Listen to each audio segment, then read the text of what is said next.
Os sindicalistas, tá? A gente viu ali CUT, bandeira da CUT, bandeira de centrais sindicais, gente, todo lá, né? Eu acho que se você for bater uma carteira, roubar um celular na Paulista, vista-se de vermelho, que é o melhor habeas corpus hoje em dia. Sim. Melhor habeas corpus que alguém pode ter. Bom, a comitiva do presidente Lula, que vai para a China na semana que vem, ela está aumentando, tá?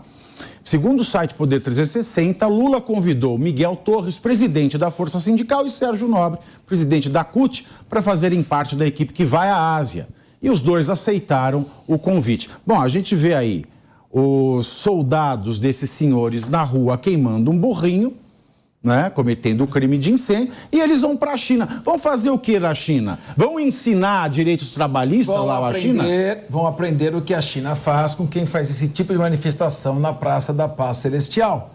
É só também pegar o vídeo de 1989, mas não mudou muito de lá para cá. Agora, veja bem, o Código Penal fala claramente que é crime de incêndio, né? Artigo de pena de 3 a 6 anos de reclusão. Colocou fogo num boneco inflamando ali, inflamável, com objetos inflamáveis em plena via pública. Agora, são baderneiros. Não, e o que mais me assusta é o seguinte, são sindicalistas, como é que chama? É GC que chama quando tem embaixo? A letrinha?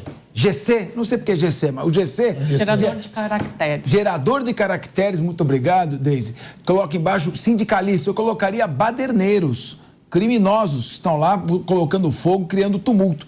E pedindo o Campos Neto do Roberto Campos, senador Roberto Campos, os maiores economistas do país, querendo eles ditar como é que tem que ser a política de juros no país. Tiago, a inflação está batendo na Europa, na Finlândia está batendo 20% ao ano, na Alemanha passando de 10%, Estados Unidos vai entrar em default daqui a alguns meses. O que é default? Default. Você fala default, a pessoa de cá não sabe o que é default. Eu não sei o que é default. Vou te explicar. Os Estados Unidos está com um déficit fiscal, quer dizer, ele vem gastando muito mais do que ele arrecada, ele vem acumulando dívidas na base de 33 trilhões de dólares, mais de 20 vezes o PIB brasileiro. E ele continua emitindo dólar, inundando o mundo de dólar, que vai deixar de ser a moeda base para compras de petróleo e para compras entre Índia, China, Rússia e os BRICS logo. Então, essa é uma situação... Ele quer ser um político adolado. Essa é uma situação mundial de crise e de recessão. E os juros são regulados pela ausência de dinheiro, não se tem abundância de dinheiro, você baixa os juros, porque o juro é o preço do dinheiro, estimula o crédito.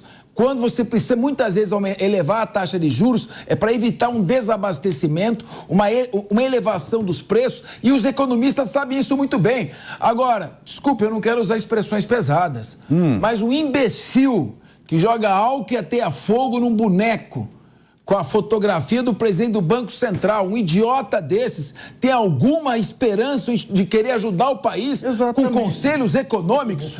Põe no avião, leva para a China, pelo menos enquanto ele fica lá não vai nos atrapalhar. E aí, o que eles podem aprender na China? Um país que não tem direito trabalhista, Deise. Vão lá, o pessoal trabalha com aquilo que o governo manda, trabalha...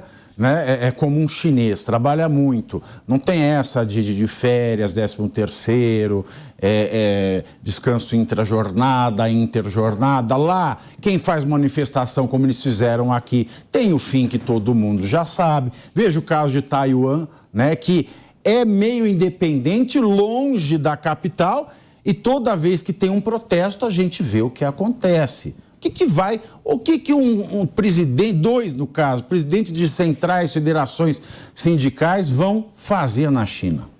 Vinato, sabe que o que mais me incomoda, eu estava conversando com o Rodolfo essa semana, que a gente estava no podcast dele, no Sem Filtro, eu estava falando que justamente o que mais me incomoda na esquerda é esse sentimento de não conseguir se acomodar no poder. Parece que eles precisam dessas manifestações luxuosas. Então, por exemplo, se o presidente Lula resolvesse ir para a China, só ele, ou talvez uma comitiva muito pequena, eu poderia entender que existia uma necessidade de aproximação das relações econômicas. Mas o próprio vice-presidente, o Alckmin, falou que tinha overbooking nessa viagem, né? Então, imagina, para o vice-presidente falar isso, o que me parece muito é justamente essa necessidade do PT de estar sempre ao lado do luxo. O Rodolfo e eu, a gente falou muito sobre isso, que a gente estava comentando que quando foi descoberto o cartão corporativo do PT, o que mais se via eram hotéis de luxo e carros de luxo. E a gente vê isso se repetindo. Deise, seu microfone, ele deu uma falha. Eu acho que você está também perseguida, estão nos amaldiçoando e acertaram a maldição no seu microfone. Eu vou passar a palavra para o Rodolfo Maris. Enquanto isso, Rodolfo, o que será que eles têm para fazer na China? Eu vou continuar aqui, porque a gente estava nesse bate-papo, eu e a Deise, essa semana, lá no podcast, e estou falando justamente sobre isso. Não se sabe, porque, assim, as relações internacionais, elas são favoráveis para o Brasil. Elas são necessárias, na verdade. Mas o que chama atenção é esse volume de pessoas, esse overbook, esse volume de gente indo com o Lula para a China. Principalmente pessoas que não faria sentido nenhum estar com ele. Essa é a grande questão, Pavinato.